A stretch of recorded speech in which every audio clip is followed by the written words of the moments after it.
Hello friends, இன்னைக்கு ஜனவரி 9 current affairs. உலகில் முதன்முறையாக நிலவுக்கு ஆய்வுக்களம் அனுப்பிய தனியார் நிறுவனம். இதுக்கு சரியான answer option A. Option A பார்த்தீங்களா, ஆஸ்ட்ரோபாடிக் டெக்னாலஜிஸ். இது ஒரு அமெரிக்க தனியார் நிறுவனம், அமெரிக்காவை சேர்ந்த ஒரு தனியார் நிறுவனம், பிரைவேட் இண்டஸ்ட்ரி. ஓகேங்களா? ஸோ இதுக்கு முன்னாடி கிட்டத்தட்ட 1972 அமெரிக்கா நிலவுக்கு ஒரு ஆய்வுக்களத்தை அனுப்புச்சு. ஓகேங்களா? அதுக்கு அடுத்து இப்போ அது அரசு சேர்ந்தது, அதாவது நாசா அப்படின்னு சொல்லுவாங்க இல்லையா. இது பார்த்தீங்கன்னா தனியார் நிறுவனம் அனுப்பியிருக்கு. அதாவது பிப்ரவரி 23 தான் இது அனுப்ப போகுது. ஸோ நிலவுக்கு அந்த ஆய்வுக்களத்தை அனுப்ப போகுது. அதுக்கு பேர் வல்கன் ராக்கெட் அப்படின்ற வல்கன் ராக்கெட். இது மூலமாக தான் இதை அனுப்ப போகிறாங்க. இதனுடைய பேர் பெரக்ரின் லூனார் லேண்டர் 1 அப்படின்னு சொல்கிறாங்க. இது மூலமாக தான் அனுப்ப போகிறாங்க. ஃப்ளோரிடா மாகாணத்தில் தான் இந்த விண்வெளி ஆய்வு மையம் இருக்குது. ஸோ அங்கிருந்து அனுப்ப போகிறாங்க. இது ஒரு தனியார் நிறுவனம். அடுத்தது, இணைய வழி விளையாட்டுகளுக்கு மத்திய அரசு எத்தனை சதவீதம் ஜிஎஸ்டி விதித்துள்ளது? இதுக்கு சரியான ஆன்சர் ஆப்ஷன் பி 28%. அதாவது இப்போ நம்ம ரம்மி அந்த மாதிரியான கேம்ஸு, அதாவது செஸ்ஸு, ஸோ இந்த மாதிரி ஆன்லைனில் பணம் கட்டி விளையாடுவாங்க, அதாவது மணி காசு கட்டி விளையாடுவாங்க. ஸோ இதுக்கு பார்த்தீங்கன்னா மத்திய அரசு 28% ஜிஎஸ்டி விதிச்சிருக்கு. இது ஓரளவுக்கு நல்லது. ஏன் அப்படின்னு பார்த்தீங்கன்னா, நிறைய மக்கள் பார்த்தீங்கன்னா, அதாவது ஆப்போசிட்டில் யார் விளையாடுறான்றது நம்மளுக்கு தெரியாது. சப்போஸ் ஆப்போசிட்டில் பார்த்தீங்கன்னா உலகின் நம்பர் 1 வீரர் கூட விளையாடலாம். ஏன்னா அந்த நிறுவனம் அவரை விலைக்கு வாங்கி ஸோ அவரை விளையாட வைக்கலாம். நம்ம சாதாரண ஒரு மனுஷன் நம்ம உலகின் நம்பர் 1 வீரரோட விளையாடுறோமா இல்லையானு தெரியாது. ஸோ அப்போது உலகின் நம்பர் 1 வீரரோட நம்ம விளையாடும் போது நம்ம கண்டிப்பாக தோற்று தான் போவோம். அதுக்காக தான் நம்மளுடைய காசு வேஸ்ட்டாக போகும். ஸோ அதனால் மத்திய அரசு இது போட்டது ஒரு வகை சரியாகவும் இருக்கலாம். ஸோ இதை எதிர்த்து அதாவது விளையாடுறவங்க எல்லாமே இப்போ கோர்ட்டுக்கு போயிருக்காங்க. ஸோ அதாவது நீதிமன்றம் மத்திய அரசுக்கிட்ட கேட்டிருக்கு, ஏன் இவ்வளோ பர்சன்டேஜ் போட்டீங்க, இதுக்கான விளக்கத்தை கொடுக்கணும்னு சொல்லிட்டு. ஸோ கண்டிப்பாக அதுக்காக தான் நம்ம இந்த கொஸ்டினை கேட்டோம். இணைய வழி விளையாட்டுக்கு எல்லாத்துக்குமே 22% ஜிஎஸ்டி. எங்கள் பள்ளி மிளிரும் பள்ளி என்ற திட்டத்தை செயல்படுத்தி வரும் மாநிலம். இதுக்கு சரியான ஆன்சர் ஆப்ஷன் டி தமிழ்நாடு தான். ஒன்றும் இல்லை, தமிழ்நாட்டில் இப்போது கிட்டத்தட்ட ஒரு 6000 பள்ளிகள் இருக்கும். ஸோ இந்த பள்ளிகள் எல்லாமே ரொம்ப பழசு. மேக்ஸிமம் ஒரு சில இதெல்லாம் பழசாக இருக்கும், ஒரு சில புதிய கட்டிடமாக இருக்கும். ஸோ இந்த பள்ளி கட்டிடத்தை புதுப்பிக்கும் விதமாக அந்த இப்போ ஒரு கிராமம் இருக்குதுன்னு வச்சுக்கலாம், அந்த கிராமத்தில் இருக்கிற சமூக ஆர்வலர்கள் இல்லை பழைய மாணவர்கள், ஆசிரியர்கள், ஓகேங்களா, அதாவது விருப்பப்படுறவங்க இவங்கெல்லாம் அந்த பள்ளியை முடிஞ்சால் புதுப்பிக்கலாம், நன்கொடை கொடுத்தோ இல்லை எப்படியோ ஒன்று, இல்லை ஃப்ரீ டைமில் போய் அந்த பள்ளியை சுத்தப்படுத்துறது, அந்த பள்ளியை சுற்றி இருக்கிற சரௌண்டிங்ஸை க்ளீன் பண்ணுறது.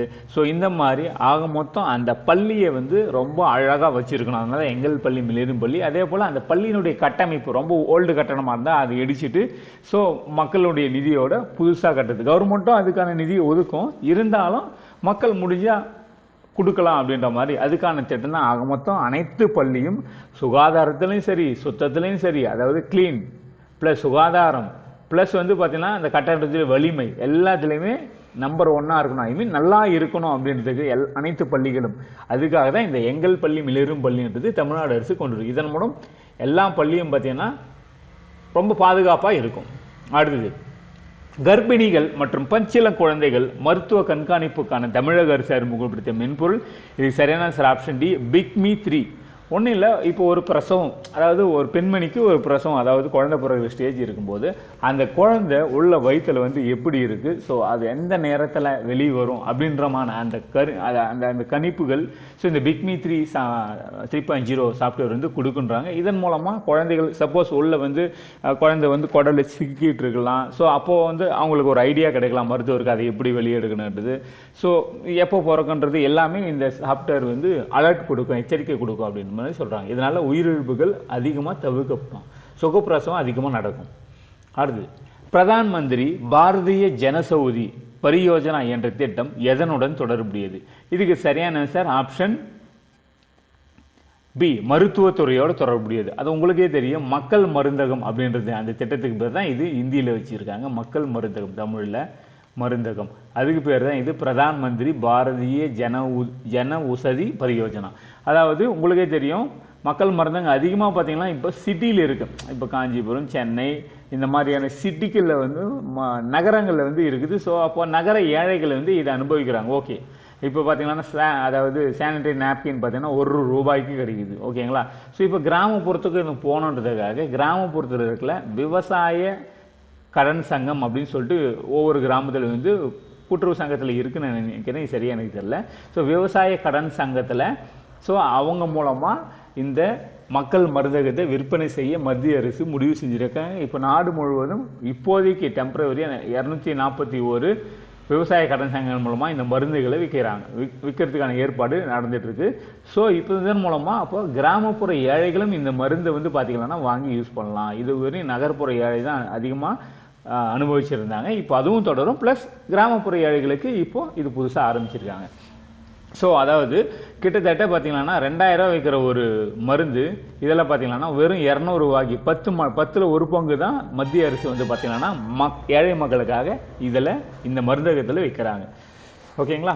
ஸோ இதன் மூலமாக ஏழை மக்களுக்கு குறைந்த விலையில் மருந்துகள் கிடைக்கும். அரசு பள்ளி மாணவர்கள் நாட்டின் உயர்கல்வி நிறுவனங்களில் பயில தமிழ்நாடு அரசு பயிற்சி அளிக்கும் திட்டம். இதுக்கு சரியான சார் ஆப்ஷன் சி, நான் முதல்வன் திட்டம். உங்களுக்கே தெரியும், அதாவது உலக முதலீட்டாளர்கள் மாநாடு நேற்றும் முந்தா நேற்றும் நடந்தது 2 நாளில். கிட்டத்தட்ட 7 லட்சம் கோடி வந்து பார்த்தீங்கன்னா இன்வெஸ்ட்மெண்ட் வந்து கிடைச்சிருக்கு. இதுக்கான முக்கியமான ரீசன் வந்து நிறைய பேர் என்ன சொல்கிறாங்கன்னா நான் முதல்வன் திட்டம். ஏன் அப்படின்னு பார்த்தீங்கன்னா, நான் முதல்வன் திட்டம்ன்றது அரசு பள்ளி மாணவர்கள். இப்போ ஒரு பையன் வந்து ஒரு கவர்மெண்ட் ஸ்கூலில் படிச்சுட்டான், அதாவது +2 வரையும் படிச்சுட்டான், இல்லை 10th வரையும் படிச்சுட்டான்னு நினச்சிங்களேன். இப்போ அவன் என்ன விரும்புகிறான், நான் வந்து ஒரு சப்போஸ் இப்போ ஐஐடியில் நான் சேர போகிறேன், ஐஐடியில் நான் சேரணும். ஓகேங்களா? ஐஐடியில் நான் சேர போகிறேன். அதுக்கான எக்ஸாம் என்ன, ஜேஇஇ என்ட்ரன்ஸ் எக்ஸாம் எழுதணும். அதுக்கான பயிற்சி வந்து நான் ஒரு கவர்மெண்ட் ஸ்டூடெண்ட்னால எனக்கு அதுக்கான அந்த போதிய நாலேஜ் அது கொஞ்சம் கம்மியாக இருக்கும். நான் ஒரு கிராமப்புற மாணவர்கள்லேருந்து வரனால எனக்கு கொஞ்சம் கம்மியாக கூட இருக்கலாம். ஸோ அப்போது இப்போ நான் என்ன செய்யணும், மற்றவங்க போல் நான் என்ட்ரன்ஸ் எக்ஸாம் எல்லாம் போக முடியாது, காசு கட்டி முடியாதுன்றதுக்காக தமிழ்நாடு அரசு பள்ளி மாணவர்களுக்கு நீ என்ன போகணும், +2 முடிச்சுட்டு நீ அதாவது ஐஐடிக்கு ஜேஇ எக்ஸாம் என்ட்ரன்ஸ் எக்ஸாம் வேணுமா, இல்லை வேறு ஏதாவது நீட் எக்ஸாமுக்கு போக போறியா, இல்லை சரி நான் இன்ஜினியரிங் முடிச்சிட்டேன், பிஇ முடிச்சுட்டு நான் இப்போ ஏஐ அப்படின்ற தொழில்நுட்பத்தை கற்றுக்கணும். ஒரு அரசு கல்லூரியில் ஒரு பிஇ முடிச்சிட்டார் ஒரு ஸ்டூடெண்ட். இப்போ வந்து அவருக்கு ஜாபுக்கான என்னென்ன வேணும், சாஃப்ட்வேர் ஏதாவது படிக்கணுமா, ஜாவா சாஃப்ட்வேர் படிக்கணுமா, இல்லை ஏஐ தொழில்நுட்பத்தை நீங்கள் படிக்க போகிறீங்களா, இல்லை எனக்கு ஜாப்பனீஸ் லாங்குவேஜ் படிக்கணும், என்ன விதமான உங்களுக்கு வேணுமோ ஸோ அனைத்து உதவியும் வந்து அரசு வந்து ஏற்படுத்திக்கிற திட்டம் தான் நான் முதல்வன் திட்டம். இது குறிப்பாக ஒன்லி ஃபார் த கவர்மெண்ட் ஸ்டூடெண்ட்ஸுக்கு ஒன்லி, அரசு பள்ளி மாணவர்கள். ஏன்னா அவங்க தான் ஏழ்மையில் இருக்கிறாங்கன்றதுக்காக, ஒரு ஏழை பசங்க தான் அரசு பள்ளியில் படிக்க முடியுன்றதுனால அரசு பள்ளி மாணவர்களுக்கு மட்டும் இதை அரேஞ்ச் பண்ணியிருக்காங்க. இதன் மூலம் ஸோ அப்போது என்ன சொல்கிறாங்க, இந்த அதாவது தொழில் முதலீட்டாளர்கள் தமிழ்நாட்டில் நிறைய திறமையான அதாவது யங்ஸ்டர்ஸ் இருக்காங்க. ஸோ அதனால் நாங்கள் இதன் மூலமாக வரோம் அப்படின்னு சொன்னோம். ஸோ இப்போ நாள் முதல்வன் திட்டம் மூலம் நிறைய பசங்க வந்து பார்த்திங்கன்னா நிறைய ஸ்கில்லை வந்து வளர்த்துக்கிறாங்க. ஸோ இதனால் நிறைய கம்பெனிக்கு வந்து டேலண்டடாக போகிறாங்க. ஸோ ஓகே ஃப்ரெண்ட்ஸ், இன்றைக்கான கரண்ட் அஃபேர்ஸ் கண்டிப்பாக உங்களுக்கு பயனுள்ளதாக இருந்திருக்கு நான் நம்புகிறேன். நீங்கள் முடிஞ்ச ஒரு லைக் பண்ணுங்கள், ஷேர் பண்ணுங்கள், சப்ஸ்கிரைப் பண்ணுங்கள். இன்றைக்கி பார்த்ததில் இந்த 2 கொஷின், ஒன்று இணைய வழி விளையாட்டுக்கு மத்திய அரசு எத்தனை % ஜிஎஸ்டி விதித்துள்ளது, நம்பர் 1. 2வது, பிரதான் மந்திரி பாரதிய ஜன உசதி பரியோஜனா என்ற திட்டம் எதனுடன் தொடர்புடையது? இந்த 2 கொஸ்டினுக்கான ஆன்சரை நீங்கள் முடிஞ்சால் கீழே கமெண்ட் பண்ணுங்கள். மீண்டும் நம்ம நாளைக்கு இதே மாதிரியான கரண்ட் அஃபேர்ஸ்லாம் பார்க்கலாம். ஓகே ஃப்ரெண்ட்ஸ், தேங்க்யூ, பாய்.